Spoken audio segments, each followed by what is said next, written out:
प्रतिलेखन 87 और 88 शुरू। उपाध्यक्ष महोदय, मैं इस बिल का स्वागत करता हूं। मुझे दुख है कि कई माननीय सदस्यों ने, जिन्होंने पता नहीं किस कारण से कहा तो यह कि वे इस बिल का स्वागत करते हैं, लेकिन वास्तव में इसका विरोध करने का उन्होंने प्रयत्न किया है। आखिर इस बिल में कौन सी ऐसी चीज़ है जो कि हिंदी को कोई एक विशेष स्थान दिलाती है। मैं पहले ही इस चीज़ को साफ कर देना चाहता हूँ कि मैं उन लोगों में से नहीं जो कि हिंदी के लिए कोई विशेष स्थान चाहते हैं। मुझे तो ऐसा लगता है कि जो सदस्य महोदय ऐसा कहते हैं कि इस बिल के द्वारा हिंदी को कोई विशेष स्थान दिया जा रहा है, उन्हें वास्तव में हिंदी का इतिहास मालूम नहीं है। हिंदी कुछ उन लोगों की भाषा है जो राष्ट्रीय विचार के थे, जिनका कि राष्ट्रीय आंदोलन में बहुत हाथ था। उन्होंने इसका प्रचार किया। यह ध्यान देने की बात है कि राष्ट्रीय आंदोलन के समय में हिंदी की एक ही संस्था नहीं थी, बल्कि दूसरे राष्ट्रीय विद्यालय भी थे और महात्मा गांधी के आदेश के अनुसार वे राष्ट्रीय विद्यालय काम करते थे। उनके द्वारा भी कुछ डिग्रियां और उपाधियां आदि बांटी जाती थी। अब इन विद्यालयों द्वारा उपाधि बांटने का काम, जो कि उनके द्वारा पहले से किया जा रहा है, उसी को इस बिल के द्वारा यदि जारी रखा जाता है तो मेरी समझ में नहीं आता कि कैसे कुछ लोग यह समझ लेते हैं कि इस बिल द्वारा हिंदी को कोई विशेष स्थान दिया जा रहा है।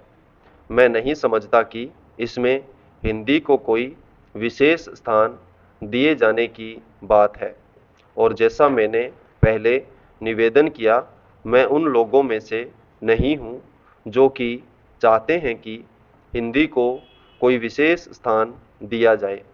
लेकिन मैं एक बात अवश्य उन लोगों से पूछना चाहता हूँ, जब भी उन्हें अवसर मिलता है किसी न किसी तरीके से एक ऐसे राष्ट्रीय निश्चय का, जो कि आज नहीं बल्कि आज से कई वर्ष पहले लिया गया था, उसका विरोध करने के लिए तैयार रहते हैं।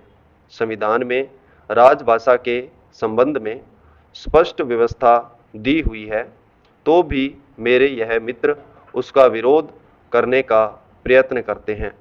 क्या उनके सामने देश की एकता के लिए कोई दूसरा रास्ता है? उपाध्यक्ष महोदय, हम सभी यह मानते हैं कि आज ऐसे समय में, जबकि देश के सामने बहुत कठिन समस्याएं हैं, यह सदन एक महत्वपूर्ण प्रश्न पर विचार कर रहा है। माननीय प्रधानमंत्री जी ने आज जो भाषण इस सदन में दिया है और जो अपील उन्होंने राष्ट्र के नाम प्रसारित की है, उसके लिए हम उनको हृदय से धन्यवाद देते हैं।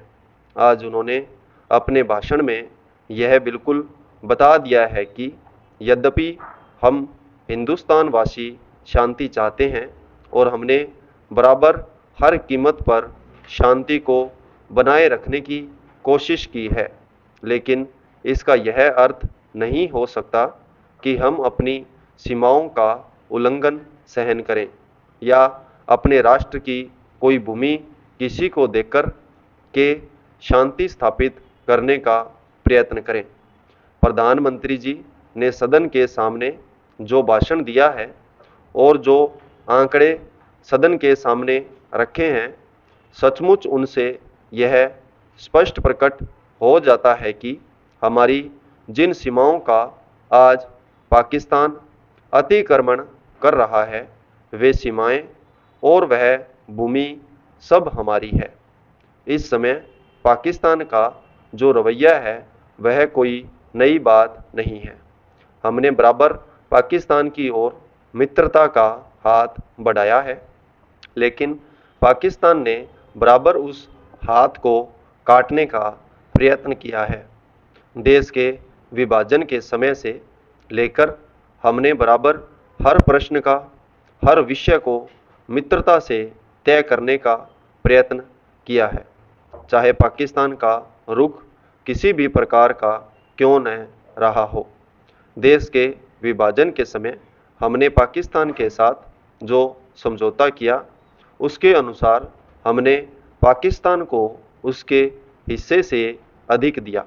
उसके पश्चात भी जब जब कोई प्रश्न हमारे सामने आए, हमने उनको उचित प्रकार से तय करने का प्रयत्न किया।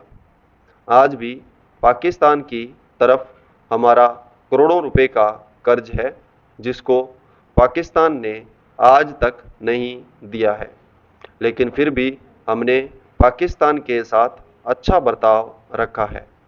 आज तक जो रुख पाकिस्तान अपनाता रहा करता है, अगर वही रुख हम भी अपनाते तो नहर के पानी को बंद करके पूरे पाकिस्तान को वीरान कर सकते थे, किंतु हमने ऐसा नहीं किया। एक देश के साथ दूसरे देश के संबंध आपसी सद्भाव और नैतिकता के आधार पर ही स्थापित रह सकते हैं। संपूर्ण विराम।